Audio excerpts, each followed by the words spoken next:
네, 지난번에 이어서 메모리 얘기를 좀 해보려고 하는데요. 디스크에 있는 파일이 있잖아요. 파일이 CPU에 의해서 실행이 되는 과정에서 중간에 메모리가 있다고 말씀드렸죠. 그리고 중간에 이제 캐시 메모리 같은 것도 있어서 데이터들을 일부를 메모리에 올리고 이 일부가 또 캐시에 들어가고 CPU에서 실행이 됩니다. 자, 그러면 떤 질문이 있었어요. 자, CPU에 레지스터 같은 고성능 메모리가 있는데 이 메모리를 직접적으로 레지스터와 CPU와 직접적으로 연결을 하면 빠르지 않냐라는 얘기를 해주셨어요. 그것은 마치 이런 거죠. 요새 디스크가 하드디스크예요. 하드디스크. 자, 이런 형태가 있고 SSD라는 형태가 있죠. 자, 하드디스크는 어때요? 용량이 좀 여유 있게 살 수가 있죠. 뭐 테라바이트도 가능하고. 자, 그런데 SSD는 뭐 512 기가바이트 정도. 이것도 상당히 큰 용량인데 음, 이런 식으로 구성을 해가지고 쓴다라는 거죠. 왜냐하면 HDD가 좀 저렴하잖아요. 데이터 가성비 좋고.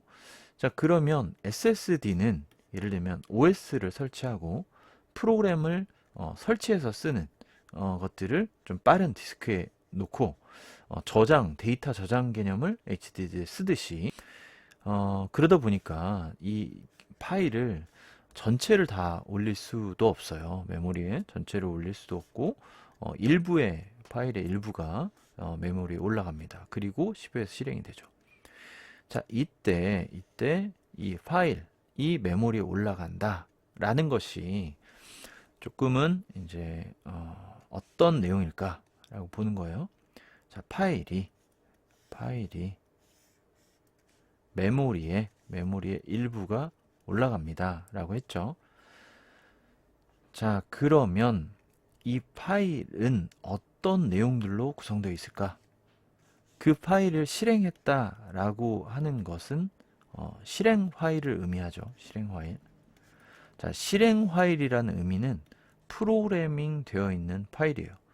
프로그래밍 되어 있는 파일은 우리가 C나 뭐 C++, 자바 여러 가지 언어들로 이 안에 명령어들을 이미 넣어 놓은 거예요.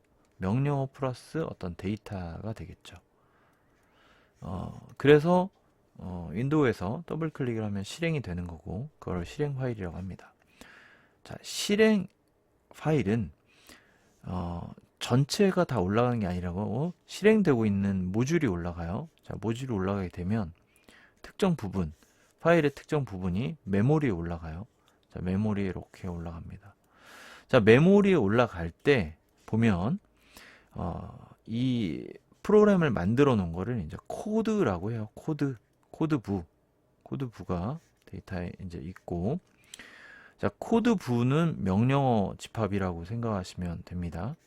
함수들이 쭉 있는 거죠. 자, 그리고 이 안에 뭐 상수 같은 것이 있을 수 있고, 변수.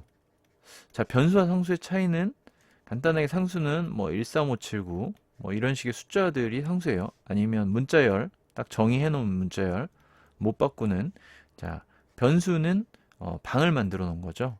인티저 a가 변수. 자, 근데 이게 전역 변수가 있고 지역 변수가 있어요. 자, 전역과 지역의 차이는 조금 약간 복잡해지는데 함수 안에 이렇게 있으면 요거 지역 변수예요. 그 지역에만 있는 거죠. 자, 이 바깥에 선언을 하는 그런 개념은 전역이에요. 이렇게 메모리를 할당해 쓸 수 있게끔 해주는 위치가 이제 흰 메모리 위치이고요. 자, 위에 스택 영역이 있어요. 자, 이게 좀 약간 어려워 보일 수도 있는데 요러한 내용들이 메모리에 올라간다라고 보시면 됩니다.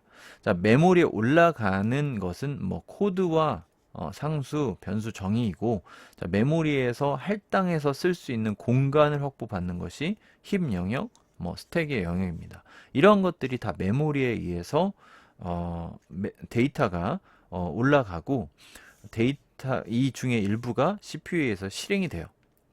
자, 이 메모리라는 것에 이 데이터 올라간 것들은 올라가기도 하고 내려오기도 해요. 자, 그 이유는 메모리가 전체 파일을 다 담을 수 없다고 했기 때문에 필요한 파일 위주로, 필요한 내용 위주로 남겨놓고 처리를 하고, 자, 필요 없는 부분 내립니다. 자, 그러한 그 메모리의 어떤 데이터 관리,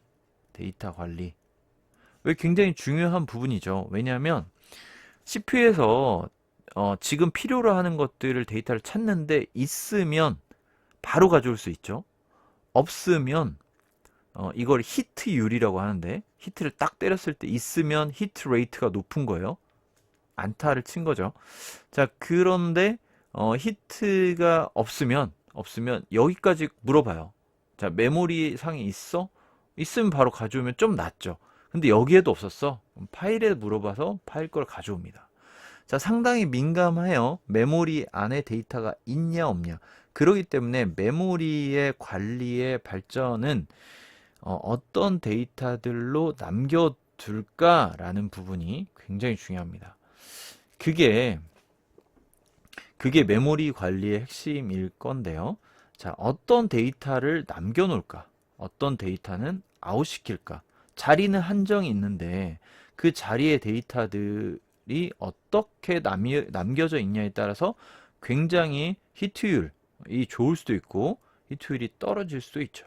자, 그러면 대표적으로 어떤 알고리즘들을 쓰는 거예요. 자, 나중에 운영체제를 하게 되면 이것들을 조금 더 자세하게 얘기할 수 있는데, 이렇게 데이터들을, 메모리에 있는 데이터들을 넣고 빼고 하는 관리를 해주는 게 운영체제이고, 운영체제의 메모리 관리 기능이라고 보시면 됩니다. 자, 대표적으로 이 데이터가 최근에 많이 쓰이지 않았다, 그런 것들을 빼는 게 좋겠죠. 자, 최근에 많이 쓰이지 않았다, least, 별로 안 쓰였다, recently, 최근에, recently, used, 그러면 LRU 알고리즘인 거예요. 예를 들어 하나만 얘기를 한 거고요. 자, 요것을 아웃시키는 게 메모리에 조금 더 효율적인 관리가 될 수 있겠죠. 안 쓰는 거 빼는 거예요. 자, 그런 식의 알고리즘들이 더해집니다. 그래서 메모리 관리 파트가 있는 거죠. 자, 그래서 파일이 CPU까지 올라가는 과정에서 메모리에 올라가는 부분을 조금 더 자세하게 이제 한번 설명을 드려봤고, 또 거기서 어떤 알고리즘들에 의해서 데이터가 빠지기도 하고 들어가기도 한다 라고 생각하시면 될 것 같습니다. 메모리에 대한 얘기를 조금 더 자세하게 짚어봤고요. 잘 따라오고 계시죠? 계속 함께 봐주시면 감사하겠습니다. 감사합니다.